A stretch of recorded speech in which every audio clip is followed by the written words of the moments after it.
You hear this one a lot. Science has proven evolution, therefore evolution is true. Since evolution is true and Christians don't believe it, then Christians don't believe science and they aren't rational people. Really, let's put that claim to the test. First off, evolution in the sense that things change is evident. No rational person disputes that.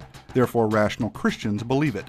We can observe change, but evolution in the sense that life came from non-life and then that life began to randomly generate new genetic information and over time it eventually produced humans is something entirely different and something that quite honestly doesn't hold up against science. In other words, evolution in the sense of molecules to man is not scientifically plausible and therefore should not be viewed as scientific fact. Quite honestly, it is in great opposition to science, that is, observational science, the kind of science we can test and repeat and use our five senses to understand. Science demonstrates that over time, living organisms lose genetic information. They don't gain it. That same science demonstrates that life doesn't arise from non-life. Follow along if you would. Fact 1. There is no known observable process by which new genetic information can be added to an organism's genetic code.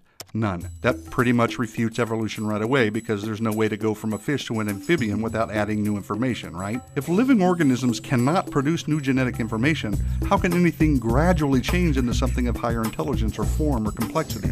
That is, how can anything evolve from an amoeba to a man without adding new genetic information? The answer, of course, is that it can't. Plain and simple. Now, some have speculated and they have imagined all kinds of things and they brought in artists to produce creative renderings based on guesses, and they have been successful in telling a very convincing story that humans evolved from ape-like creatures. But those are just drawings, people. They're just stories. But what we really observe is humans are humans and apes are apes. Now, if fact 1 buried evolutionary thinking deep into the Precambrian soil, this next fact, fact 2, tosses so much sediment on it that not even the greatest team of paleontologists with the latest subterranean gizmo could dig up the remains. Check this out. Never, again, never has it been observed that life can come from non-life. So here are two major scientific evidences against evolution. I reiterate for clarity, life has never been observed to come from non-life, and there is no known, observable process by which new genetic information can be added to the genetic code of an organism. So, molecules to man evolution doesn't really make scientific sense. Yet we are all here, and life is all around us in various forms. Although evolution cannot account for this, the Bible can. The Bible reveals that the all-powerful, all-knowing, supernatural God created the heavens and the earth out of nothing, and all life according to its kinds, that is, each with its own set of genetic information.